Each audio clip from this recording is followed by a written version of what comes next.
Seorang pemimpin adalah pemberi harapan bagi para pengikutnya. Napoleon Bonaparte. Dan sebaik-baik harapan, tentu harapan yang dapat diwujudkan sekaligus dapat memberikan banyak kemanfaatan. Assalamualaikum warahmatullahi wabarakatuh. Selamat malam dan salam sejahtera. Kita berjumpa dalam Bincang Parlemen. Tentu malam ini saya kehadiran bintang tamu dari DPRD Kota Bontang. Karena tema kita adalah peran legislatif dalam membangun Kota Bontang. Banyak hal yang akan kita perbincangkan dan tentu saja saya langsung perkenalkan narasumber yang sudah hadir di studio kami. Dan jangan lupa di studio juga telah hadir audien, beberapa mahasiswa dan ada teman-teman dari PGRI Kota Bontang yang nantinya juga akan berinteraksi dengan kami. Assalamualaikum Mas Agus. Waalaikumsalam warahmatullahi wabarakatuh, Mas Hakim. Sehat Mas? Alhamdulillah sehat walafiat. Lama kita nggak ketemu ya? Lama sekali, kangen juga saya. Iya, sama sih. Kalau ketemu di jalan sering ya, tapi ketemu dalam kita talkshow seperti ini sudah gak lama ya? Sudah lama. Baik. Dan hari ini tentu banyak hal yang ingin disampaikan oleh Mas Agus kepada pemirsa PKTV di rumah dan audien yang ada di studio. Nanti kita berinteraksi dengan mereka. Siap, insyaallah. Mas Agus, pertanyaan pertama nih, periode kedua ya. Tinggal berapa periode lama kedua lagi? Tinggal kurang lebih setahun. Setahun lagi. Pertanyaan saya mungkin sepanjang sepak terjang Mas Agus di Dewan di DPRD Kota Bontang, kira-kira hal spesial apa sih yang Mas Agus sudah torehkan bagi masyarakat Bontang? Yang pertama, yang menjadi kebanggaan kami, saya dan saya juga, pada saat bisa melahirkan perda pemberian tunjangan perbaikan penghasilan kepada guru swasta. Kenapa menjadi spesial menurut kami? Sehubungan perda itu sudah 3 periode DPRD tidak bisa dibuat. Padahal kami dulu pengurus PGS itu selalu memberikan perda inisiatif untuk ditindaklanjuti oleh para DPRD. Tapi belum bisa diwujudkan dalam bentuk perlindungan hukum kepada para guru swasta. Alhamdulillah masuk tahun 2014 saya langsung garap. 2015 alhamdulillah bisa kita sahkan menjadi payung hukum bagi guru swasta. Itu menjadi spesial menurut kami. Yang kedua, revisi perda tentang ketenagakerjaan yang semula tidak diatur soal persentase baik lokal ataupun dari luar. Alhamdulillah pada revisi tahun 2018 kami bisa melahirkan persentase 75 untuk lokal, 25 dari luar.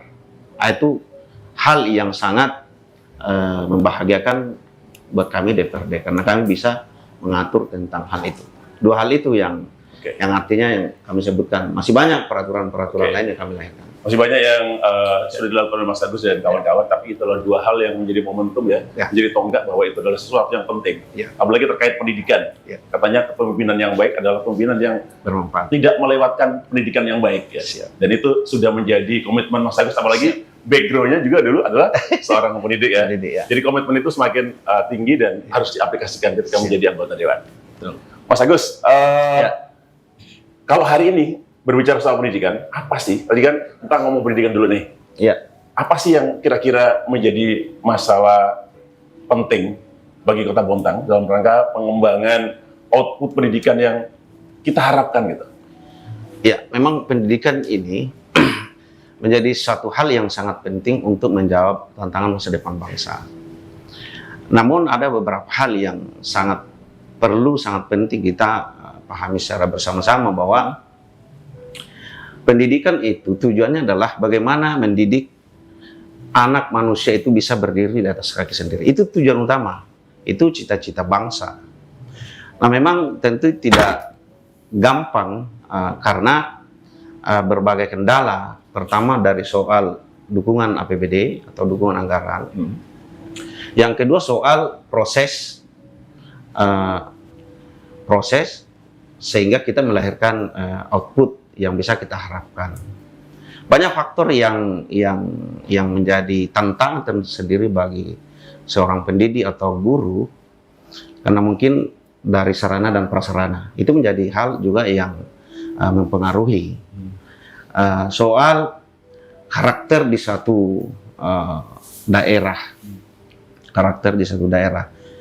Nah, Terus bagaimana, apa yang menjadi ideal untuk peserta didik kita, outputnya apa yang kita harapkan? Tentu ini menjadi suatu harapan kita semuanya, karena jangankan kita bicara global, bersaing di antar kabupaten kota saja, tentu kita bisa melihat kondisi Kalimantan Timur lah, kita diapit oleh industri. Kalau khususnya di Kota Bontang, ada sedikit yang keluar daripada antara silabus kita ya, karena kita daerah industri. Nah, yang sulit kita beri pemahaman itu adalah bagaimana siswa kita ini tidak selesai sekolah langsung mencari pekerjaan, tapi bagaimana dia bisa menciptakan karya sendiri untuk bisa dikembangkan. Nah, itu yang menjadi sulit menurut saya. Baik, Mas Agus. Dan saya ingatkan buat pemirsa yang ada di rumah bahwa kita tidak melulu soal bicara pendidikan, ada tenaga kerjaan, kriminalitas, apapun yang ada di Kota Bontang. Karena itu jangan kemana-mana, pastikan nanti banyak informasi yang saya tanyakan dan juga audien yang ada di studio, dan jawabannya mudah-mudahan memberikan pencerahan buat para penonton di rumah ya. Mas Agus, satu lagi soal pendidikan. Ya. Pendidikan di Kota Bontang tentu tidak hanya kita berbicara pendidikan yang ada di daratan ya, karena kita juga punya pulau-pulau terluar di Gusung, Titi, dan seterusnya. Bagaimana pendidikan kita agar juga menyentuh mereka secara optimal sehingga SDM di tempat mereka juga dapat kita garap. Yang kedua, bagaimana kita, yang kedua ini penting sekali nih. Saya lihat di Pulau Gusung misalnya, ada beberapa anak lulusnya nggak banyak nih Mas. Lulus SMP hanya sekian. Tapi ketika mau ke SMA harus berpikir nih, setiap hari harus berkendara naik perahu dengan biaya tertentu. Dari pelabuhan harus menuju sekolah perlu biaya tertentu. Sehingga mereka akhirnya memilih untuk tidak melanjutkan pendidikan. Terhadap kasus-kasus seperti ini, kira-kira apa yang bisa dilakukan oleh pemerintah Kota Bontang melalui Dewan DPRD Kota Bontang, Mas? Persoalan pesisir itu memang persoalan yang sangat besar tantangan kita, karena rata-rata di atas laut itu penghasilan orang tua itu tidak mampu untuk membiayai sekolah, tidak mampu. Bayangkan kalau kita hitung pendapatan per hari rata-rata kepala keluarga yang ada di sana itu, setelah mengandalkan dia cari keluar sore, pulang pagi, mereka hanya bisa rata-rata mendapatkan 50.000 hasil tangkapan ikan itu, hasil tangkapan ikan. Nah, ini tentu menjadi penghambat laju daripada keinginan anak-anak untuk sekolah daerah pesisir itu. Rata-rata di seluruh Indonesia begitu. Ada yang menjadi penghambat kita untuk intervensi APBD ke wilayah itu ketika kita mau membantu kepala-kepala keluarga, misalnya kita mau bantu kapal, kita bantu alat tangkap, kita bantu dengan segala fasilitas yang dibutuhkan pada saat mencari ikan di laut. Karena Undang-Undang 23 tahun 2014 itu membatasi kewenangan kabupaten kota untuk membantu mereka, karena kewenangan itu ditarik ke provinsi. Itu yang membatasi, sehingga dalam hal dukungan kepada orang tuanya mereka ini yang 100% adalah hidupnya untuk mencari ikan, sulit kita untuk berikan fasilitas yang memadai mereka supaya mereka bisa mendapatkan banyak ikan. Nah, itu yang faktor kendala. Nah, yang selanjutnya adalah kenapa antara sumber daya anak-anak yang di daratan dengan sumber daya anak-anak di laut itu, karena faktor fasilitas, sarana prasarana, dan juga akses guru ke sana yang ada kesulitan sedikit, Mungkin akan menjadi beda ketika seandainya para guru tinggal di situ. Nah, ini bisa langsung, baik itu langsung bertatap muka di sekolah, setelah itu juga bisa langsung ke rumahnya seandainya ada guru tinggal di situ. Itu yang menjadi penghambat, sehingga di wilayah laut itu agak sulit untuk kita mensejajarkan dengan anak-anak di daratan. Karena faktor itu, kendalanya itu. Baik, karena banyak hal yang menjadi PR ya. Ya, masalahnya kita harus turun tangan, harus peduli sama mereka, agar nasib mereka juga, karena dekat dengan kita ini, agar derajat mereka juga akan dapat terangkat dan bisa, meskipun tidak sama, pada akhirnya juga bisa sejajar lah di bawah dikit dengan mereka yang ada di daratan. PR-nya Mas Agus ini. Saya juga kayak ironis kalau melihat mereka pengen sekolah tapi nggak bisa sekolah sementara di depan mata kita. Oke, Mas Agus, yang kedua, sebelum nanti saya berikan kesempatan buat teman-teman yang ada di studio, tadi menyangkut regulasi di Kota Bontang pada akhirnya 75% tenaga kerja harus lokal. Iya. 25% baru dari luar Kota Bontang. Mas, terkait regulasi yang kita lihat beberapa tahun terakhir, di Kota Bontang ada perusahaan-perusahaan besar ya. Kemudian kita sampai hari ini kemudian ada regulasi outsourcing. Apa sih yang bisa dilakukan oleh pemerintah Kota Bontang agar putra-putra daerah ini juga berkesempatan secara lapang seperti dulu untuk masuk dunia kerja di wilayahnya sendiri gitu. Apa Mas? Kami punya mimpi besar waktu itu ya, punya mimpi besar pada saat kami lahirkan revisi Perda tentang perekrutan dan penempatan itu. Waktu itu kami sangat mempunyai keyakinan bahwa lahirnya Perda 75% ini untuk lokal Bontang, 25% dari luar, ini akan menjawab tantangan pengangguran. Ternyata tidak, karena seiring perjalanan bangsa keluar juga Undang-Undang Omnibus Law. Undang-Undang Omnibus Law inilah yang menjadi satu penghambat, karena kan begini, ketika perusahaan-perusahaan dari luar itu mau berinvestasi di Kota Bontang, ternyata dia bawa turut serta para pekerjanya. Bawa turut serta, misalnya dia butuhkan 100, minimal dia bawa 50. Minimal bawa dia 50. Nah, itu yang menjadi problem utama, karena izin sekarang ini dengan hadirnya Undang-Undang Omnibus Law itu sudah ditangani, sudah menjadi kewenangan pusat. Nah, itu yang sulit pemerintah melalui Dinas Tenaga Kerja untuk mengontrol itu, karena sudah sistem online. Beda hal seandainya misalkan itu betul-betul menjadi kewenangan pemerintah kabupaten kota tentang perekrutan itu dan betul-betul bisa diawasi. Apalagi kewenangan untuk pengawasan masih ada di provinsi juga. Masih ada di provinsi. Nah, itulah setelah kita keluarkan Perda itu 75% dan 25% dari luar, harapan kita waktu itu pengangguran ini terjawab. Ternyata masih banyak juga yang melapor kepada kami bahwa kami tidak bisa. Lebih lagi juga pemerintah belum mengeluarkan perwali yang mengatur secara teknis. Karena ada dua Perda yang kami lahirkan itu, Perda Alidaya. Alidaya itu adalah yang mengatur tentang keberlangsungan pekerjaan itu walaupun ganti perusahaan tapi karyawan tidak diganti. Itu Perda Alidaya. Yang kedua soal penempatan tenaga kerja. Nah, ini dua hal itu yang menjadi kebanggaan kami waktu itu. Ini bisa menjawab soal tenaga kerja di Kota Bontang. Tapi ternyata masih ada kendala karena perusahaan-perusahaan dari luar itu setelah mendapatkan pekerjaan mau di wilayah utara, mau di wilayah selatan, ternyata masih membawa turut serta. Nah, itu yang menjadi klasis sampai dengan sekarang. Belum bisa kita jawab persoalan itu. Oke, jadi tentang target 75 berbanding dengan 20% belum terlampaui dengan sempurna ya? Belum sempurna. Ada jalur-jalur yang kita nggak bisa kontrol ya.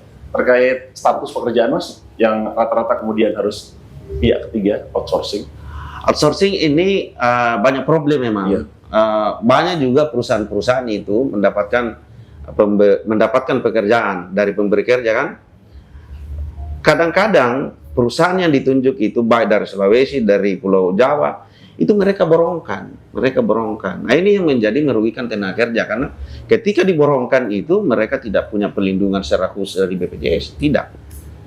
Gajinya juga ya seadanya. Nah, ini pengawasan yang mungkin perlu kita perketat pengawasan. Jadi di akhir tahun atau di awal tahun kita sudah harus menginventarisasi seluruh rencana perusahaan-perusahaan itu, seluruh rencana kegiatan perusahaan itu, apakah itu pekerjaan yang sifatnya panjang atau pekerjaan temporer hanya 3 bulan, 5 bulan. Itu yang harus menjadi perhatian pemerintah lewat Dinas Ketenagakerjaan, menginventarisasi, menghitung berapa sih pekerjaan yang harus di pihak ketigakan. Nah, itu yang kurang, yang kurang dari kita karena memang pengawasannya ada di provinsi. Tapi minimal sering saya sampaikan kepada teman-teman di pemerintah bahwa inventarisasi dulu sehingga dengan adanya data itu kita laporkan ke provinsi. Sehingga setelah kita laporkan ke provinsi itulah pintu kita masuk untuk menghitung berapa jumlah tenaga kerja yang dibutuhkan dan berapa pekerjaan yang bisa diserap, sehingga bisa kita atur kepada perusahaan-perusahaan yang masuk di Kota Bontang. Baik. Seperti itu. Oke, banyak hal yang diinformasikan oleh Mas Agus selaku Wakil Ketua 2 DPRD Kota Bontang. Dan seperti yang saya sampaikan tadi, di studio telah hadir audien, teman-teman kami dari PGRI Kota Bontang dan adik-adik mahasiswa dari Sritek Kota Bontang. Kita akan berikan kesempatan buat mereka untuk berpartisipasi. Siapa dulu yang akan menyampaikan pertanyaan atau tanggapan boleh? Iya, baik. Nanti sebutkan namanya. Nah, ini adik-adik bertiga dari Sritek ya, tiga-tiganya ya. Iya, betul Pak. Silakan. Assalamualaikum warahmatullahi wabarakatuh. Assalamualaikum. Selamat malam dan salam sejahtera untuk kita semua. Tentunya yang saya hormati perwakilan rakyat Pak Agus ya. Mohon izin perkenalkan, nama saya Akbar, salah satu praktisi atau akademisi yang ada di Kota Bontang, dan tentunya saya bersyukur sekali pada malam hari ini diundang untuk melakukan bincang parlemen kepada salah satu anggota dewan. Kami khususnya di akademisi, tentunya ada beberapa hal yang ingin kami konfirmasi atau tanyakan berkaitan dengan peran legislatif untuk membangun Kota Bontang. Kita ketahui bahwa membangun Kota Bontang itu bukan hanya sekedar infrastruktur yang nampak begitu. Namun secara tidak langsung yang MC juga tanyakan berkaitan dengan pengembangan SDM. Ini juga salah satu peran yang perlu diperhatikan. Ada beberapa regulasi ataupun kadang kalau kita melihat podcast, anggota dewan itu menyatakan ada beberapa dana aspirasi. Nah, kebetulan yang ingin saya konfirmasi adalah ada nggak ya kira-kira dana aspirasi dari anggota dewan yang dikucurkan setiap tahun khususnya untuk pengembangan SDM yang ada di perguruan tinggi ataupun sekolah-sekolah. Karena mungkin hanya pengembangan SDM dari sekolah saja dalam artian siswanya ya, tapi kalau dari tenaga pendidiknya ada nggak gitu? Nah, mungkin itu pertanyaan saya yang pertama, nanti kita bisa lanjutkan ketika diberi kesempatan lagi. Terima kasih. Jadi masnya ini seorang akademisi, dosen di Sritek? Betul, Pak. Dosen muda ya? Iya. Mohon maaf tadi namanya siapa? Nama saya Akbar, Pak. Mas Akbar. Iya. Nah, Mas Agus, ini soal pengembangan SDM baik buat pelajar, mahasiswa, terutama juga para akademisi, baik guru maupun dosen di Kota Bontang. Apa sih, apakah ada dana aspirasi khusus atau ada pos khusus yang bisa dialokasikan buat pengembangan mereka gitu? Ya, terima kasih. Pertanyaan ini sangat bagus. Apa sih peranan DPRD dalam hal turut serta membangun Kota Bontang? DPRD secara kelembagaan 25 orang itu memiliki tugas dan tanggung jawab. Dan memang DPRD itu punya peranan besar sebenarnya kalau kita bicara secara umum bagaimana membangun Kota Bontang. Karena seluruh program kerja pemerintah itu diserahkan ke DPRD untuk dibedah atau diolah atau dievaluasi buku APBD itu. Pemerintah akhir tahun, biasanya akhir tahun itu menyusun seluruh program kerjanya berdasarkan visi misi yang sudah dia tetapkan. Itu diserahkan kepada DPRD. Namanya KUA dan PBAS, Kebijakan Umum Anggaran Pemerintah. Ketika diserahkan kepada kami sesuai dengan kewenangan yang kami miliki, yaitu budgeting, membuat perdah dan mengawasi. Apa tugas pertama DPRD setelah itu diserahkan? Tentu kami yang pertama kita pastikan adalah bahwa isi buku APBD itu betul-betul bisa bermanfaat untuk seluruh kepentingan hajat hidup orang banyak masyarakat Kota Bontang. Nah, kalau kita khususkan seperti apa sih dukungan anggaran di dalam APBD itu untuk pengembangan sumber daya manusia? Undang-undang sudah membuat kepastian bahwa harus 20%. Rata-rata Kota Bontang itu anggaran untuk khusus pendidikan itu di atas 20%. Rata-rata kami anggarkan itu 23%. Memang secara teknis jauh mengatur secara teknis DPRD, kami tidak. Karena kami dalam hal melakukan pengawasan itu adalah kesesuaian aturan. Itu tugasnya DPRD. Apakah seluruh program itu tidak ada yang bertentangan aturan di atasnya?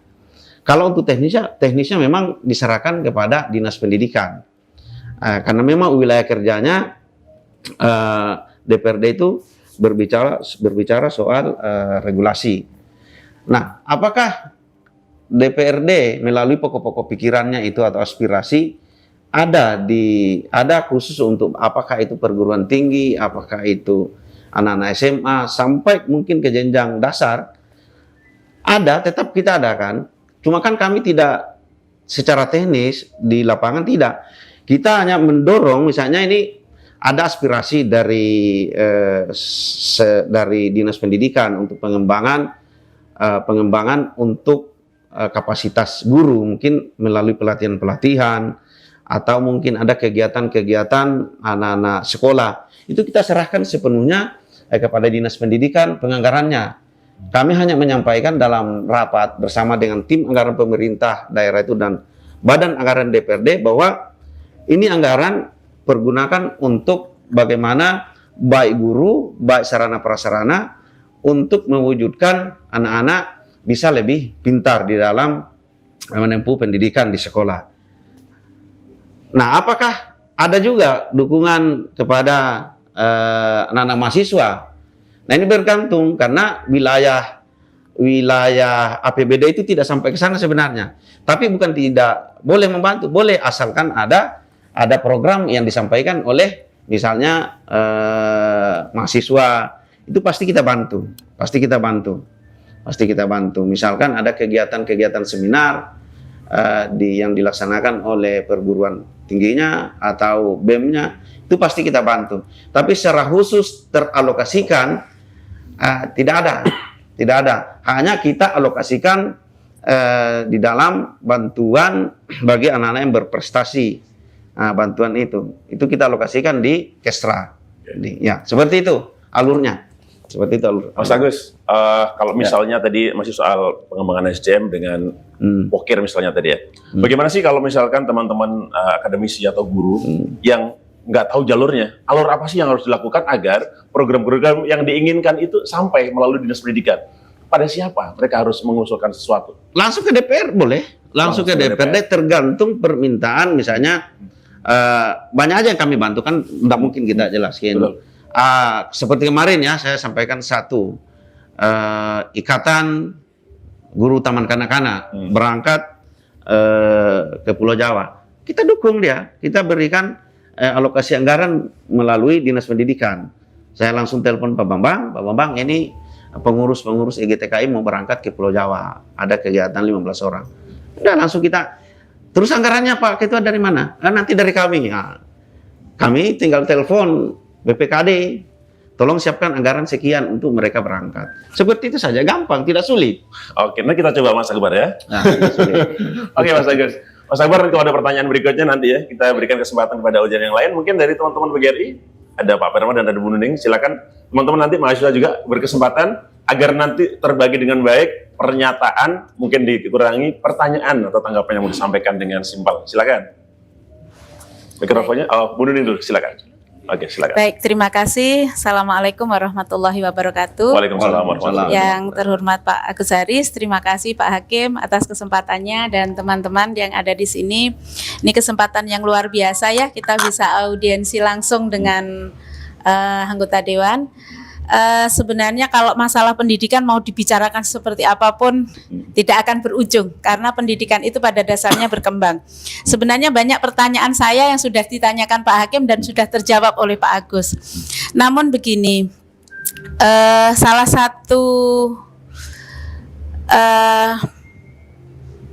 prioritas dari kurikulum Merdeka ini adalah digitalisasi pendidikan gitu. Digitalisasi pendidikan ini memang guru harus bergerak untuk berkembang, begitu juga siswanya gitu.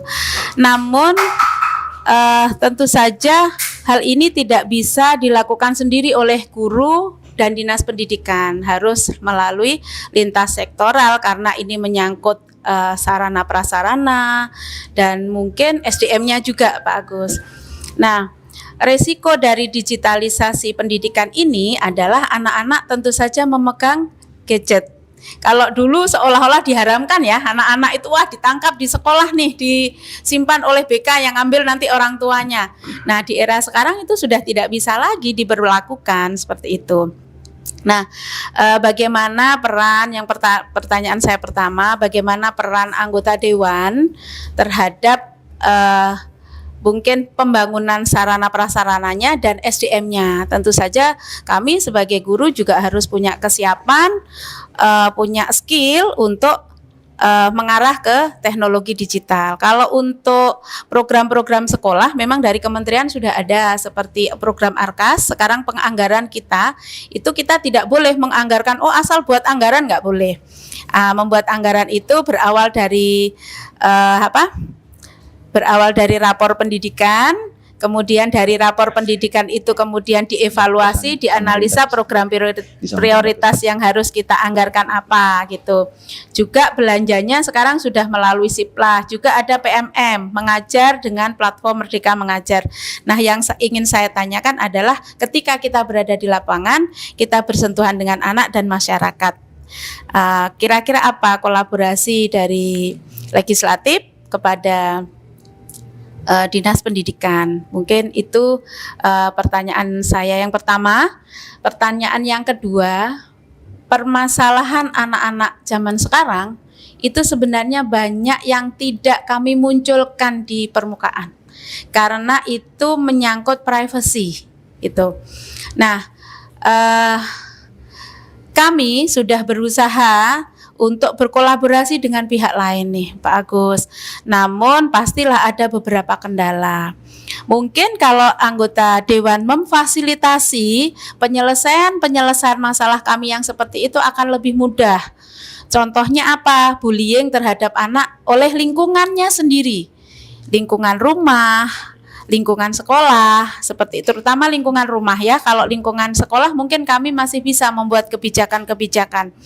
Dan yang biasanya dilakukan orang-orang yang seharusnya melindungi mereka, banyak anak-anak kami itu yang tidak mendapatkan keharmonisan, kebahagiaan di rumah, seperti itu.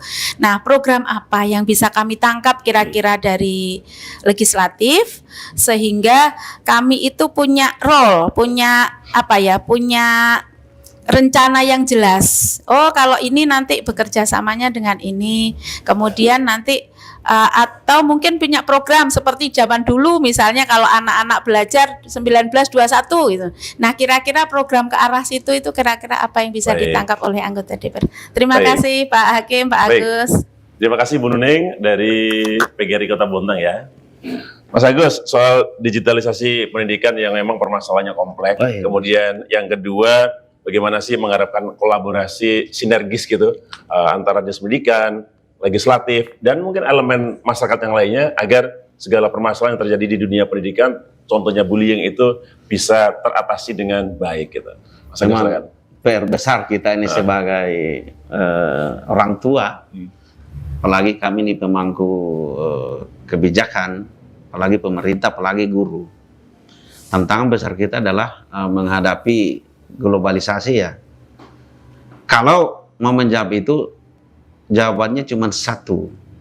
Jawabannya cuma satu, bahwa kita tidak semata-mata bagaimana anak ini, bagaimana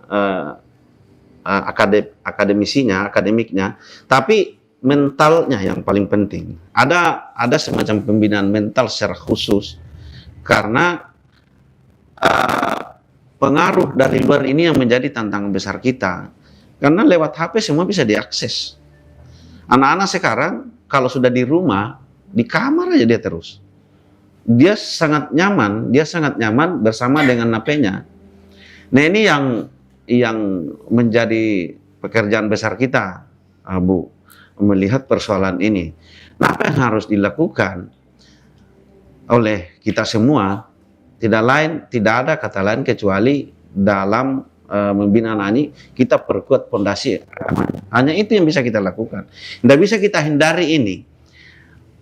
Terus seperti apa kolaborasi kita dengan DPRD? DPRD itu cuma tiga fungsinya: menyiapkan anggaran. Itu kalau ini sudah bisa kita distribusikan dengan tepat sasaran, saya yakin persoalan-persoalan itu bisa kita benahi secara perlahan-lahan. Karena kewenangan memang ada di kami, itu penganggaran. Pemerintah hanya menyodorkan secara global. Lalu kemudian kami yang menghitungkan.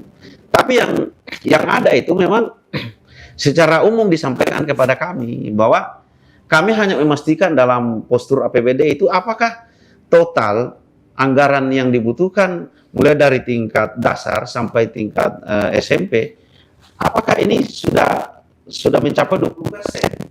Nah, soal teknis ke dalam itu kami tidak terlalu jauh sampai ke wilayah itu. Tapi kalau misalnya ini sudah APBD berjalan atau sebelum APBD diketok, ada program-program khusus yang disampaikan oleh sekolah kepada kami berdasarkan situasi dan kondisi yang ada di sekolahnya, itu bisa langsung disampaikan kepada kami bahwa program apa yang dibutuhkan di sekolah itu bisa kami langsung minta ke dinas pendidikan bahwa alokasikan kegiatan ini. Karena kalau yang umum saja, kalau kita mau mencapai idealnya pendidikan kan input. Kalau kita mau bicara soal input, berarti pada saat kita menerima siswa, kita sudah inventarisasi, oh anak ini kondisinya di sini, A, posisikan, tempatkan di B.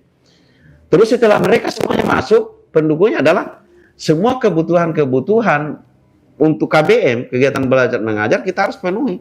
Bagaimana cara guru ini enak mentransfer ilmu kepada anak-anak, tentu didukung oleh sarana dan prasarana. Pendidikan yang enak, yang baik seperti apa, supaya guru tidak terganggu. Nah, lebih jauh kalau misalkan Bapak Ibu guru masih terganggu persoalan asap di rumah, ini juga menjadi persoalan tersendiri, apalagi kalau guru-guru swasta. Nah, ini yang menghambat KBM kalau masih kita berpikir. Nah, visi kita ke depan itu adalah bagaimana guru itu sudah tidak memikirkan lagi persoalan asap di rumah. Supaya dia waktunya full mengajar di sekolah, berarti kesejahteraan kita harus tinjau, kebijakan yang harus kita tinjau. Supaya tidak berpikir lagi dia. Tidak berpikir lagi. Nah, seperti itu mungkin untuk mengatasi perkembangan dunia ini, perkuat pondasi agama, baik itu sekolah memang seperti MTS, sekolah umum juga harus diperkuat. Saya dengar tadi berbincang dengan Budi, sudah ada pengajian di sekolah. Artinya ini sudah menjawab dengan sendirinya. Tinggal dukungan anggaran. Jangan sampai orang tua kita bebankan lagi untuk soal anggaran. Karena itu juga pasti tidak sama semua penghasilan orang tuanya, anak murid. Nah, berarti memang harus kita tinjau secara besar-besaran soal penganggaran. Berarti 20% itu nggak cukup. Nggak cukup 20% itu masalah. Baik. Masalah yang disebutkan Bu Nini tadi, sebagian masalah kecil yang jadi kompleksitas masalah-masalah dunia pendidikan. Dan ada beberapa pertanyaan yang akan tetap saya sampaikan kepada Mas Agus. Dan juga kesempatan buat para audien yang ada di studio. Namun kita akan rehat sejenak, kita akan kembali sesaat lagi.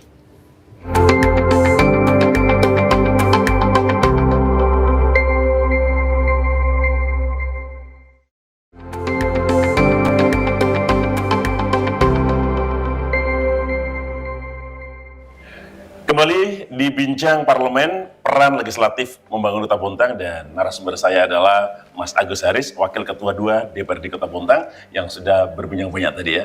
Dan sebelum nanti saya berikan kesempatan kembali pada audien yang hadir di studio PKTV hari ini, ada pertanyaan buat Mas Haris ini. Mas, hari-hari ini di Dewan, apa sih fokus apa yang menjadi permasalahan penting yang sering dibahas gitu? Tentu terkait dengan masyarakat Bontang nih, mau diapain gitu. Apa yang menjadi fokus yang sering dibicarakan akhir-akhir ini? Ya, yang kita diskusikan di DPRD itu setiap saat itu soal APBD, jujur saja. APBD selalu kita bahas dengan banyaknya anggaran 2,7 ya, 2,7. Apakah ini betul-betul ini bisa bermanfaat? Itu yang kita selalu ada juga perasaan was-was. Jangan sampai pengawasan kami ini tidak mampu ya, tidak mampu mewujudkan kemanfaatan itu kepada masyarakat. Karena kan APBD itu tugasnya cuma satu, dipergunakan untuk seluas-luasnya kepada masyarakat. Nah, itu yang selalu kami diskusikan. Bagaimana ini pendidikan ya 20%. Apakah ini betul-betul ada manfaatnya terhadap perkembangan anak-anak kita. Atau stagnan aja nih, nggak ada perubahan Iya. dari waktu ke waktu ya. Itu yang selalu menjadi perbincangan kita kalau bicara soal Kota Bontang. Mas, ntar dulu, saya potong dikit. Iya.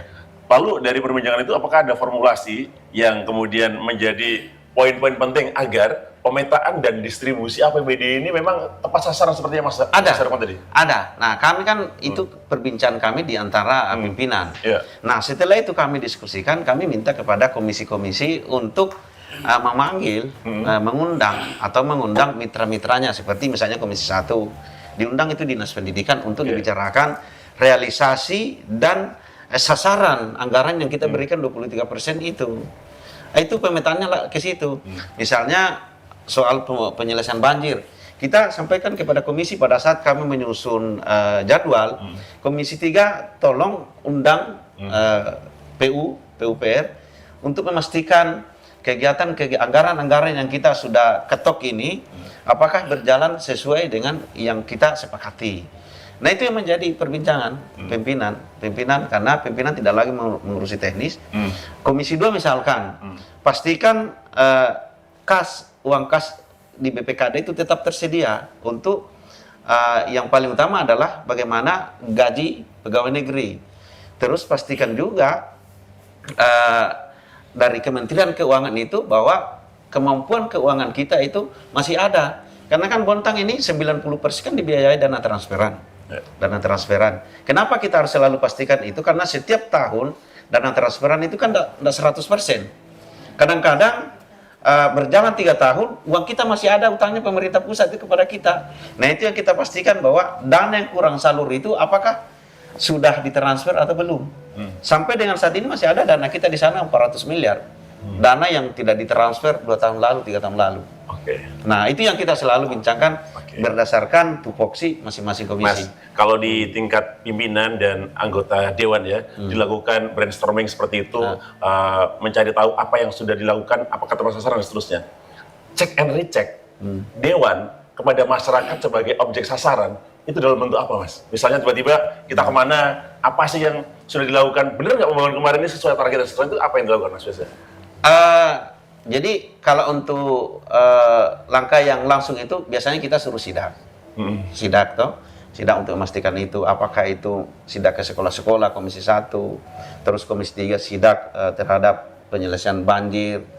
Nah, di akhir itu kita minta kepada komisi-komisi itu untuk mengundang kembali setelah berjalan itu 3 bulan. Berjalan itu 3 bulan APBD.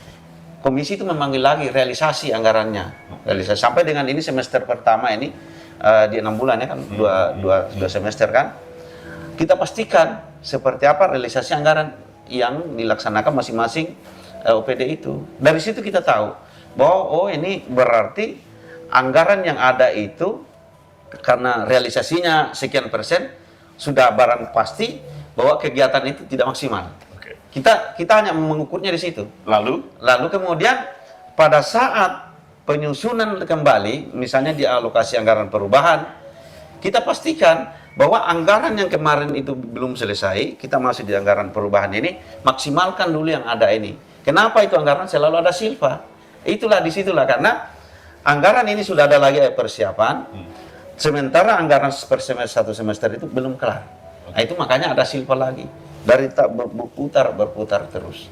Karena kita tanya, kendalanya ini apa? Kenapa tidak terserap dengan baik? Banyak faktor. Misalnya kalau pengadaan atau fisik.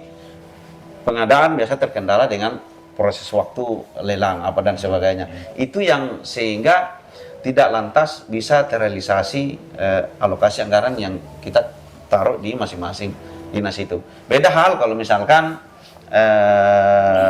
kegiatan-kegiatan yang sifatnya sudah rutinitas, nah itu cepat aja selesai. Tapi kalau yang menyangkut soal sudah mengajukan penawaran, itu yang biasanya terlambat, perlu waktu.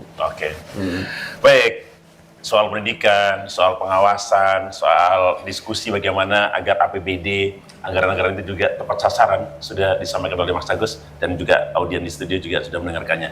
Nah, memperkaya pertanyaan dan mungkin jawaban yang ditunggu oleh audien di studio.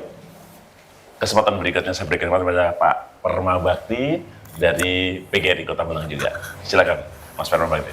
Assalamualaikum warahmatullahi wabarakatuh. Waalaikumsalam warahmatullahi wabarakatuh.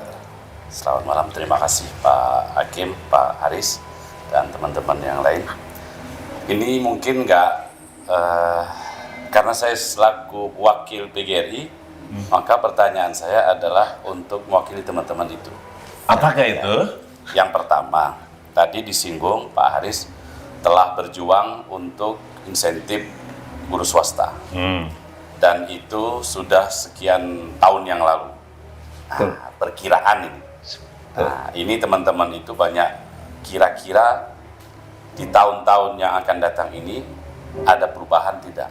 Ada perubahan untuk dikurangi atau ditambah nih? Nah, berubah lebih baik lah yang jelas ya. Itu yang pertama. Yang kedua, jomplang antara sekolah negeri dengan sekolah swasta yang kecil katakan. Iya. Dari segi fasilitas, dari segi SDM dan segala macamnya. Iya, paham. Apa kira-kira yang bisa dilakukan oleh anggota dewan selaku tadi pemegang kekuasaan untuk pendanaan gitu, mengatur dana segala macamnya, ada nggak kira-kira semacam bantuan entah itu berupa fisik atau yang lainnya untuk sekolah-sekolah yang kategori kecil tadi, sehingga mereka ini bisa lebih besar lagi, muridnya bisa bertambah besar karena dilihat oleh masyarakat dia ternyata sudah lebih baik sekarang. Nah, itu yang kedua. Tiga ya, pertanyaan tiga. Tiga terakhir ya. Tiga ya. Ntar saya pilih dulu nih yang mana. Yang ketiga Pak, memang namanya APBD, APBN itu kan sementara ini yang lebih banyak dari 20% itu mungkin ya perkiraan saya belum tahu persisnya. Pasti porsinya Penggajian. banyak untuk PNS, ASN ya, untuk sekolah-sekolah. Hanya kalau di swasta itu kan ada hibah, katakan gitu ya.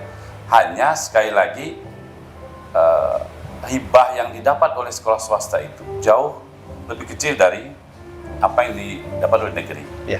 Nah, kira-kira lagi ini bagaimana peran legislatif untuk paling tidak itu jangan terlalu jomplang lah. Kalau sekarang ini 50% kali ya. 50% dari yang negeri itu. Nah, kalau bisa mungkin dinaikkan lah. Karena ada sekolah-sekolah swasta itu yang kadang murni dari situ pembiayaannya. Karena mereka tidak mau ngambil atau SPP-nya, uang komite segala macam. Kalau ada SPP-nya lagi nggak ada yang daftar lagi ya. Situ. Nah, itu masalahnya. Jadi supaya ini bisa berjalan dengan baik sekolah itu, nah, pasti dukungannya harus itu. Contoh misalkan, kami punya kegiatan mau melakukan apa, ada sekolah-sekolah tertentu yang tidak bisa ikut karena dia tidak ada penganggaran untuk itu. Kenapa? Karena dari jumlah siswanya dia sedikit sehingga dana yang didapatkan juga sedikit. Ya, bos. Nah, itu 3 pertanyaan pertama. Nah, gitu. Nanti lanjut kita di tempat ngopi ya. Ini ada 8 nih. Nanti. Sementara itu terima kasih Pak Haris. Assalamualaikum warahmatullahi wabarakatuh. Assalamualaikum warahmatullahi wabarakatuh. Dan kalau tadi Mas Akbar dari Stitek, kebetulan Pak Perma sama Bu Nuning ini pengurus PGRI, dan kebetulan juga Pak Perma ini adalah Kepala SD 1 Yayasan Bukatim, Bu Nuning Kepala SMP Negeri 2 Bontang. Oke. Ada 3 pertanyaan Mas Agus dari Pak Perma Bakti. Yang pertama, kesyukuran buat teman-teman swasta karena ada regulasi yang mensupport mereka sehingga dapat PGS ya. Persatu guru swasta mendapatkan insentif ya. Kira-kira ke depan akan ada pertambahan yang signifikan apa tidak, yang pertama. Yang kedua, bantuan fisik buat sekolah-sekolah yang kecil non negeri ya, dan termasuk alokasi dana agar mereka juga bisa berkiprah dan ikut serta dalam pendidikan yang lebih baik ke depannya. Mas Agus, silakan. Ya, makasih Pak Perma. Memang insentif ya yang kita kasihkan sekarang 1 juta ya, itu pun berdasarkan jumlah jam, terus sarjana sehingga bisa full 1 juta. Kalau di bawah itu jamnya kurang juga berkurang. Kenapa 1 juta? Ini ceritanya begini. Ada rumusnya ya? Enggak, jadi gini. Kenapa dulu kami tetapkan di dalam perda itu 1 juta? Waktu itu kami ada kekhawatiran, Pak Perma. Karena APBD Kota Bontang ini kan mengikuti situasi keuangan nasional. Jadi kalau ada kekhawatiran kami waktu itu, kalau kami tidak ikat 1 juta, pas tiba-tiba APBD turun, maka 1 juta itu bisa terjun bebas. Terjun bebas. Jadi kami ikat dia 1 juta. Terbukti pada saat 2016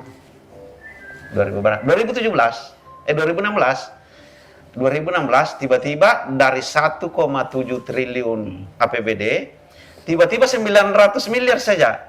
Akhirnya seluruh gaji baik tunjangan pegawai negeri sama gaji TKD honor semuanya dipangkas 50%. Yang semula dapat 2 juta guru TKD hanya dapat 1 juta selama 1 tahun. PGS mau juga dipangkas waktu itu dari 1 juta menjadi 400 atau 500. Saya bilang kayaknya tidak bisa dipangkas karena dia sudah diikat oleh aturan. Nah itu kenapa dulu kami ikat. Nah sekarang kan ini kita naikkan guru ngaji, RT, imam 1 juta. Kenapa PGS tidak bisa naik? Kita harus rubah dulu perdanya. Akhirnya itu disesali teman-teman kepada kami. Loh, kenapa tidak bisa naik? Kami mohon maaf, kami luput untuk merubah dulu perdanya sebelum masuk. Tiba-tiba APBD kita banyak ini 2,7 triliun. Nah ini tugas kami di akhir tahun ini adalah merubah perdanya dulu itu Pak Perma. Mudah-mudahan. Kita nanti bunyinya tidak lagi diikat 1 juta, nanti dibunyikan sesuai kemampuan keuangan daerah. Tapi harus dua-dua kita harus terima nanti. Bisa turun, bisa naik. Nah itu kan Si malakama. Nah itu sebelum kami nanti rubah perdanya itu, saya pasti undang PGRI, undang PGS, Auden. Kalau berani kita rubah, tapi dengan catatan, 2 catatan. Kalau naik juga, kalau turun ya turun juga. Nah itu nanti kita akan undang PGRI sama PGS. Nah yang kedua soal bantuan. Yang perlu kami tegaskan dan kita harus tahu, yayasan itu adalah juga badan hukum. Badan hukum, dia bertanggung jawab sepenuhnya, yayasan itu bertanggung jawab sepenuhnya soal keberlangsungan sekolahnya. Bukan hanya bagaimana mendidik anak-anak itu bisa mandiri setelah dia selesai, bisa melanjutkan akademiknya ke perguruan tinggi, tapi termasuk juga dengan kesejahteraan guru-gurunya. Itu murni tanggung jawab yayasan. Itu murni tanggung jawabnya. Pemerintah bagaimana? Dukungan pemerintah? Boleh, kan harus boleh. Nah kebetulan pemerintah dari tahun ke tahun perwalinya dibikin 150 juta saja untuk bantuan fisik. 150 juta. Keterbatasan kami kalau bicara soal peraturan wali kota dengan keluarnya Undang-Undang 23 tahun 2014, beberapa kewenangan-kewenangan DPRD itu sudah dibatasi, termasuk kami masuk di wilayah peraturan wali kota yang mengatur teknis besaran bantuan itu. Kami tidak bisa masuk untuk menolak. Kalau memberikan masukan secara lisan boleh, tapi secara tertulis kami nggak bisa karena sudah kewenangan kami ditarik. Beda sebelum tahun 2014 masih memakai Undang-Undang 32 tahun 2004, itu murni full power itu DPRD. Sekarang tidak lagi, kami di bawahnya wali kota. Kami DPRD itu pimpinan sejajar dengan kepala dinas. Kepala daerah dan wakil kepala daerah dia pejabat negara. Kami tidak bisa masuk di wilayah hukumnya mereka. Nah itu persoalannya keterbatasan kewenangan kami, sehingga ketika 150 juta untuk bantuan fisik itu kami hanya bisa menyampaikan tolong rubah itu perwali pada saat rapat. Pada saat rapat kami dengan tim anggaran pemerintah daerah yang dipimpin oleh Sekda kan, kami badan anggaran DPRD. Hanya itu yang bisa kami lakukan. Minta dirubah tapi sampai saat ini belum ada perubahan. Mungkin ada pedoman khusus, mungkin peraturan Menteri Pendidikan dan peraturan Menteri Dalam Negeri dibatasi itu. Karena memang ini jujur, tanggung jawab pemerintah itu untuk penyelenggaraan pendidikan itu memang di sekolah negeri saja. Swasta itu memang tanggung jawab murninya adalah yayasan atau ketua yayasan. Tapi bukan tidak bisa, Mas, membantu bisa. Buktinya kita kan bisa bantu sekolah-sekolah swasta. Alhamdulillah saya sering bantu sekolah-sekolah swasta yang ada saya bangun, tapi ya itu maksimal hanya 150 juta. Itu pun tidak bisa berturut-turut, Mas Hakim. Tahun ini dibantu, tahun berikutnya nggak bisa lagi. Nanti Jeda lagi ya. jeda lagi 1 tahun baru bisa lagi. Mudah-mudahan yang belum dapat nanti kebagian. Keampiran sama Mas Agus. Ya. Nah, gitu. Tapi bukan berat. Ya, ini kembali lagi ke kepala daerahnya. Apa dia mau bantu 500 juta, tapi harus dirubah perwali seperti itu. Oke. Baik, masih di Bincang Parlemen bersama Mas Agus Haris, dan sebenarnya tema kita ini global ya. Semua bisa dibahas, mau soal tenaga kerja, pendidikan, pariwisata, budaya, dan seterusnya. Hanya saja memang kemana-mana kalau soal pendidikan itu nggak akan ada habis atau dibahas karena kompleks dengan berbagai permasalahan yang menyertai.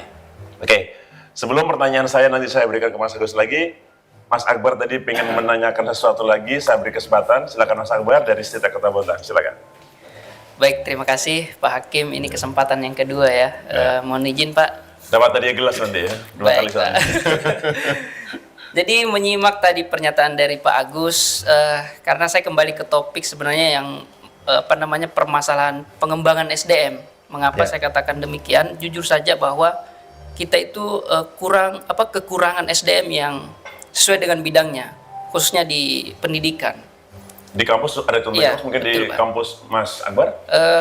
Termasuk di kampus kami memang perlu pengembangan SDM karena sekarang itu kan rata-rata hampir untuk menunjang akreditasi kampus terbaik itu memerlukan doktor. Sementara kami masih S2 atau magister. Belum ada yang dokter saat ini, Saat ini masih melanjutkan program studi doktor. sedang proses ya? Iya, sedang proses. Dan itu sangat penting bagi pemerintah, khususnya di Kota Bontang, memiliki dokter untuk pengembangan pendidikan. Lalu maunya gimana? Ya, yang saya sampaikan tadi bahwa seperti ini Pak Hakim. Jadi ada saat ini itu program dari DPR, namanya itu beasiswa aspirasi DPR ya kalau nggak salah. DPR RI. Iya, DPR RI. Nah, ini juga ingin saya ketahui tanggapan dari Mas Agus. Tadi menyatakan bahwa mengenai pengembangan SDM itu kan arahnya ke Dinas Pendidikan ya. Ya. Nah, sementara saat ini ada yang namanya beasiswa aspirasi DPR dan itu kan tidak melalui Dinas Pendidikan. Nah, ada beberapa di framing oleh masyarakat, apalagi ini tahun politik Pak Agus. Jadi ketika melakukan aspirasi beasiswa DPR itu, ada kalangan orang yang mengatakan bahwa ini pesanan gitu loh. Bukan Jadi, asas kebutuhan ya, betul, tapi Pak. tembakan. Iya, jadi ini adalah beasiswa dari CX. Sementara CX ini sedang mencalonkan gitu. Nah, banyak juga yang mengatakan bahwa ya memang namanya tahun politik itu banyak sekali regulasi yang dibuat untuk mendapatkan suara. Ya. Nah, kira-kira gimana tanggapan Pak Agus mengenai aspirasi tersebut? Karena saat ini memang tahun politik, Pak. Nanti kalau saya aja secara pribadi aja mau minta beasiswa ke Mas Agus sih. Betul, Pak. Ikutan. Oke, Silakan. gitu, Pak. Mas Akbar, terima kasih. Mas Agus silakan unek-unek pengen tahu ini tanggapan Mas Agus kayak apa sih wacana kayak begini yang sedang berlaku di masyarakat kita gitu. Siap. Ya lagi-lagi yang saya ulang lagi, kalau untuk swasta ya memang tanggung jawabnya Stitek sendiri ya. Kalau untuk pengembangan kampusnya seperti apa, yaitu murni tanggung jawab Stitek. Tapi yayasan. ya yayasan. Karena dia yang tahu, dia yang merumuskan kampusnya dia. Nah, kalau untuk aspirasi DPR RI, memang saya tahu juga tetap lewat dinas itu, Mas. Dia ambil data-data ke sekolah, diserahkan kepada sekolah. Ini DPR si A ya, misalnya si A, dia punya misalnya 300 orang. Ini misalkan 300 orang. Boleh TK, boleh SD, boleh SMP, boleh SMA. Nah, itu diserahkan kepada timnya yang ada di sini, misalnya di Bontang. Biasanya komunikasinya jalan saja. Ini 300 orang ini di fullkan khusus SMA atau dibagi 4 jenjang itu. Biasanya bagi saja.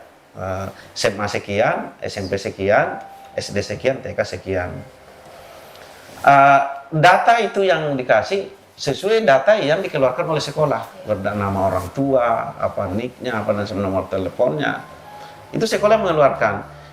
Itu lewat laporannya ke dinas. Nanti yang menerima itu juga koordinasi dinas pendidikan kalau tidak salah ya. Nanti si yang bersangkutan itu buka rekening, nanti dia tunjuk bank mana.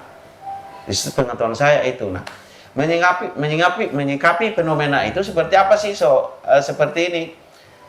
Ya gimana ya mau dibilang itu haram, mau dibilang itu boleh, ya mungkin sah-sah saja ya, sah-sah saja bagi seorang anggota DPR RI itu menyalurkan itu langsung bisa dinikmati kan, itu langsung bisa dinikmati. Soal milih dan memilih itu kan urusan hati masing-masing, nggak bisa.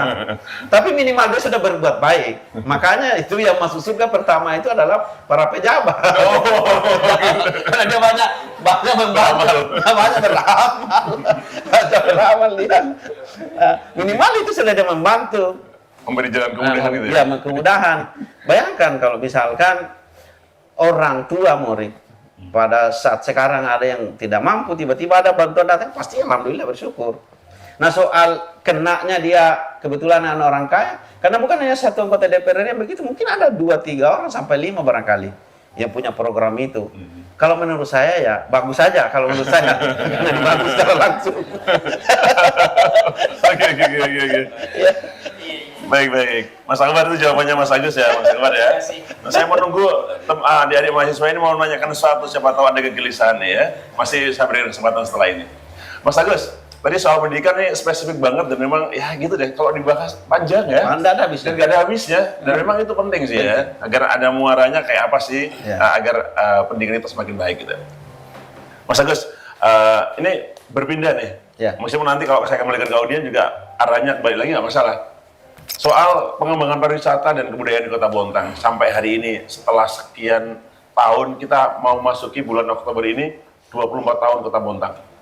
Menurut Mas Agus, potensi wisata budaya di Kota Bontang ini apakah sudah tergarap dengan optimal dan layak disajikan, dinikmati dan akan mendatangkan income buat masyarakat pengelolanya? Belum maksimal. Belum maksimal. Karena tempat-tempat wisata kita ini belum didukung oleh seluruh prasarana dan prasarana yang baik. Ada dua objek yang paling penting sebenarnya yang bisa mendatangkan itu kalau kita kelola dengan seperti Bontang Kuala. Bontang Kuala itu adalah embrionya Kota Bontang sama Guntung. Itu kalau dikelola dengan baik pasti bisa mendapatkan income, pasti mendatangkan orang. Nah, sekarang pemerintah lagi berbenah memang membenahi infrastrukturnya sebagai pendukung supaya orang datang. Nah, yang ada sekarang ini ya masih sekitaran kita saja, orang-orang Bontang saja yang menikmati Pulau Beras Basah. Kalaupun ada yang jauh itu nggak banyak. Tidak banyak. Dan sehingga ini PR kita secara bersama-sama dan kami sudah sering sampaikan pada saat rapat dengan TAPD. Karena sesungguhnya tugas DPRD itu, Mas Hakim, pada saat KUHP diserahkan kepada DPR, disitulah diuji kemampuan DPRD untuk membedah programnya pemerintah mencermati segala program. Dan memang sasaran utama kami itu adalah soal pariwisata untuk menjawab pasca industri. Memang kita harus benahi Bontang Kuala, kita harus benahi Guntung, kita benahi Malahing, kita percantik lagi Pulau Beras Basah. Leptuan juga bisa juga tempat pariwisata religi karena ada di sana Masjid Terapung ya kan. Tinggal beberapa fasilitas pendukung itu yang harus dibenahi. Nah, kalau sudah infrastrukturnya sudah memenuhi standar, satu lagi yang perlu kita menjadi bersama adalah ada kalender nasional di Kota Bontang ini. Kenapa harus ada kalender nasional? Karena kalau sudah ada kalender tahunan yang menjadi agenda nasional, itu anggaran datang, anggaran kementerian pariwisata yang masuk di sini. Jadi kita bisa menikmati.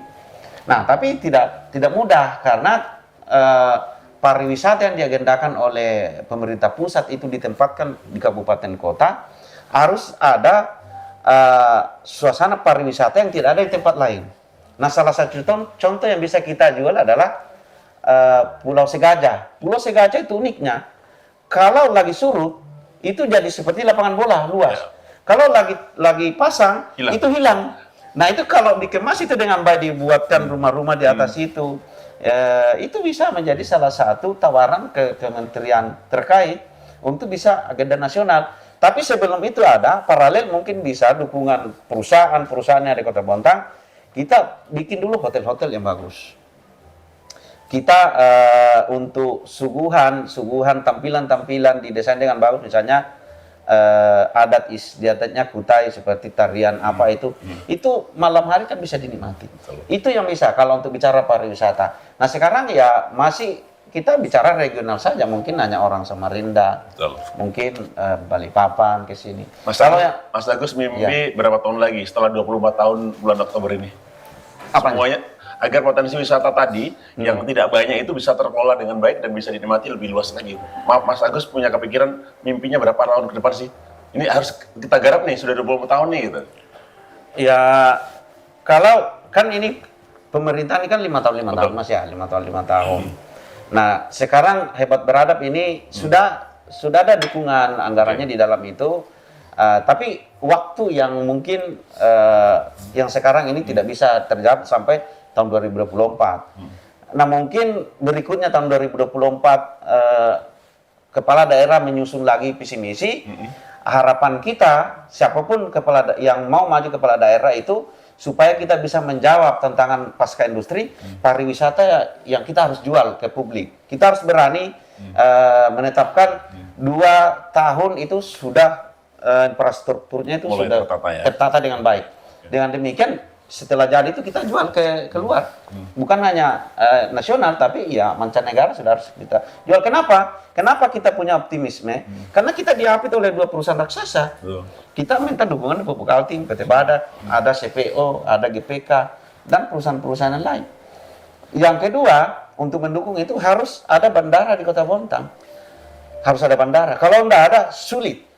Karena orang luar itu masuk, capek dia dari Balikpapan 6 jam. Dari Bontang juga jalannya begitu. Iya, tapi kalau ada bandara, itu yakin pasti orang dari luar pasti banyak masuk. Oke. Yang kedua untuk menghidupkan UMKM ya, UMKM harus ada perguruan tinggi itu. Karena hanya mahasiswa bisa nongkrong sampai jam malam mengerjakan tugas kan? Nongki cantik ya. Baik, sebelum pertanyaan terakhir saya berikan ke Mas Agus, mungkin di antara 2 Menanggapi Pak terkait bisa sedikit aja, oke. Setelah itu entar saya tanya dulu yang Pak Perma dulu. Bu Nuni sama Pak Perma, ada yang mau disampaikan? Ya, boleh. Oke, sebelum bertanya Pak Perma, karena menanggapi saya beri kesempatan dulu. Nanggapinya singkat ya Mas ya. Baik, Silakan. jadi betul yang disampaikan oleh Pak Agus tadi mengenai pariwisata ya. Jadi kebetulan saya salah satu anggota komite ekonomi kreatif yang ada di Dispopar. Saat ini Dispopar menyusun regulasi peta jalan dari tahun 2023 hingga 2027 terkait dengan ke arah mana nanti fokus untuk ekonomi kreatif khususnya pariwisata yang ada di Kota Bontang. Jadi saat ini masih dalam tahap penyusunan peta jalan. Petanya masih. Baik. Masih konsep. Betul, Pak.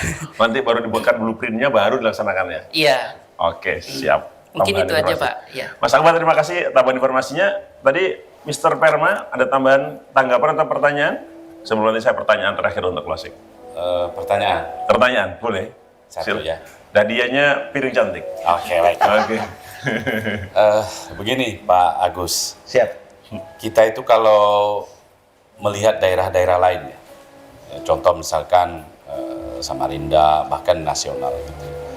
Di Jawa itu banyak sekali kita melihat semacam penghargaan-penghargaan untuk entah itu siswa, entah guru yang berprestasi. Hanya sekarang ini terakhir itu kita 2018 kayak. Tanya saya dong. Kan semuanya belum pernah. Nah, Bukan, artinya, terus. setelah itu nggak ada. Karena ada perubahan kewenangan antara provinsi dan kabupaten kota. Di provinsi itu telah ada namanya, kalau di kita itu Kaltim Education Award namanya. Ya. Dan itu sudah banyak kali dilakukan. Di Bontang dulu embrionya Bontang Education Award, tapi hanya 1 kali ya. Ya. Nah, ketika saya di provinsi itu yang diberikan penghargaan itu hanya SMA, SMK, SLB. Karena kewenangannya provinsi.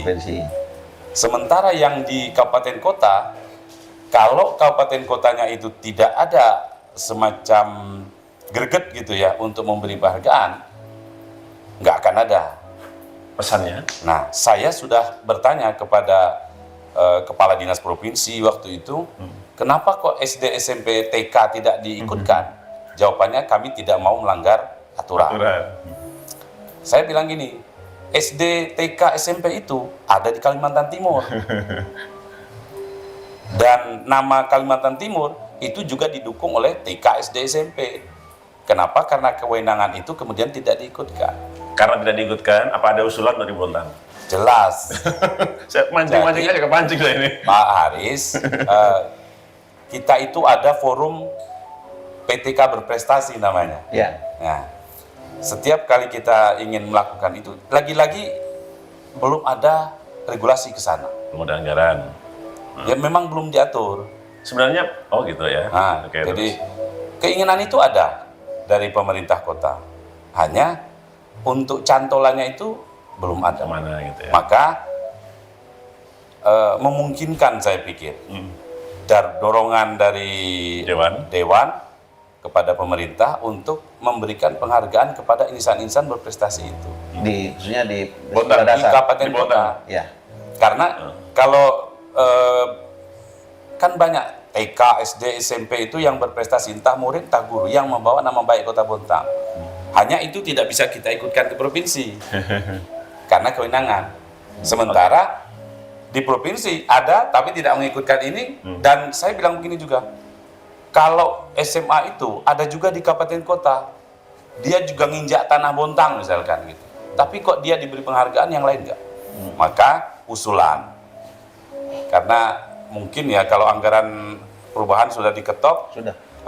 yang murni kira-kira. Nah, tahun depan itu kira-kira untuk memberi tadi. Jadi seiring dengan keinginan untuk membangun sumber daya manusianya, maka motivasi-motivasi semacam itu saya pikir perlu. Karena beda rasanya ketika itu hanya diberikan pada saat lomba, diberikan hadiah saat itu juga, dengan dibuat sebuah acara yang besar gitu, itu akan lebih memberikan motivasi besar. Entah itu kepada orang tuanya untuk lebih mendukung anaknya, gurunya, dan semuanya. Baik, terima Itu kasih. saja. Mas Herman. Oke, terima kasih. Mas Agus, kebetulan ini satu server nih. Iya. Ya, kebetulan dulu itu sedikit cerita, saya lupa tahun berapa itu? 2019, 2016 ya? 14. Kita sempat 2 kali mengadakan, sekali saja ya? Sekali saja, dan bahkan waktu itu karena kewenangan Bontang hanya sampai di SMP. Bontang juga open kepada guru SMA, SMK, MA yang waktu berprestasi kasih penghargaan juga. Itu momen yang menyenangkan sekali, saya ikut mengurusi, membedani Bontang Education Award. Tapi hanya sekali itu dan tidak ada lagi. Mudah-mudahan berikutnya akan ada buat anak-anak SD, SMP, SMA, SMK bisa jadi, meskipun kewenangannya sampai SMP sebenarnya.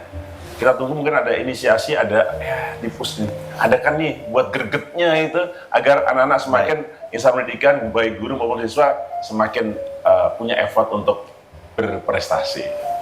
Jawabannya nanti kita usulkan di anggaran murni tahun depan. Oke, siap. Ya. Nanti soal badan apa yang nanti yang apa atau langsung pemerintah seperti apa yang jelas kami akan usulkan untuk di penyusunan anggaran murni tahun depan. Nah, memang kendala kita itu kewenangan. Maka kami baru pulang dari Jakarta nih, Pak, meminta ke DPR RI dan Balegnas ditinjau ulang kembali soal beberapa kewenangan-kewenangan yang ditarik ke provinsi, lebih khusus SMA. Kami minta untuk ditinjau kembali. Kenapa? Ini kan putus pengawasannya, pembinaan dan evaluasinya di pemerintah kota. Hanya TK, SD, SMP putus. Ini tidak linear, mestinya sampai kelanjutan atas kan. Mestinya satu paralel dia ini, satu pembinaan di kabupaten kota. Sebenarnya kami tanya di sana kemarin, apa pertimbangannya, kenapa kok tiba-tiba SMA itu ditarik ke provinsi? Ternyata cuma satu. provinsi itu anggarannya banyak, tapi nggak tahu mau dialokasikan kemana. Mau dialokasikan kemana? Akhirnya saya candai, ya udah kirim aja ke kabupaten kota, biar itu tidak putus pembinaannya itu hanya sampai di SMP, tapi SMA juga. Nah, alhamdulillah jawabannya Komisi 2 yang membidangi itu sama Baleknas sudah dimasukkan, Mas. Sudah dimasukkan evaluasi itu. Karena sudah, ini kan 2017 ya. Sebenarnya 2014 itu sudah berpisah. Tapi karena banyak yang dibenahi kan, tidak bisa langsung otomatis waktu itu, hanya fullnya itu 2017 Januari baru total. Karena kan menghitung aset-aset semua itu kan. Nah, alhamdulillah diterima usulan DPRD Kota Bontang kemarin. Dan ternyata DPRD kabupaten kota lain juga sebelumnya juga sudah memprotes. Kami juga ke sana protes, udah tahun depan itu sudah dimasukkan di prolegnas untuk ditinjau ulang kembali soal beberapa kewenangan itu. Karena kan banyak sekali yang tidak bisa kita masuk, termasuk dari IMB berubah ke izin bangunan itu sudah rumit, termasuk kewenangan tadi di laut itu nggak bisa kami bantu nelayan. Apalagi SMA nggak bisa, hanya terakhir aja 2018 insentif ke SMA itu bisa kami loloskan 6 miliar, selebihnya itu nggak bisa lagi.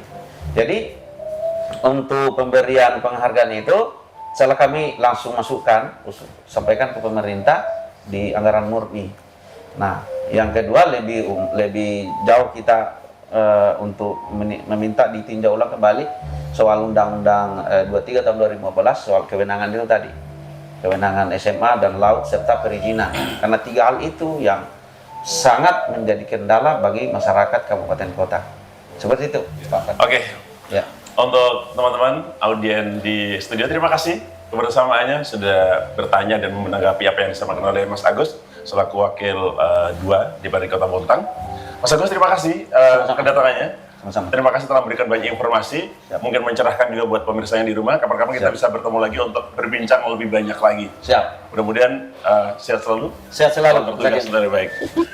Baik, pemirsa PKTV di rumah, demikian tadi bincang parlemen hari ini dengan Mas Agus Haris. Mudah-mudahan memberikan sesuatu yang bermanfaat. Kita akan ketemu lagi di bincang parlemen berikutnya. Selamat malam dan salam sejahtera. Billahi taufiq wal hidayah. Assalamualaikum warahmatullahi wabarakatuh. Waalaikumsalam.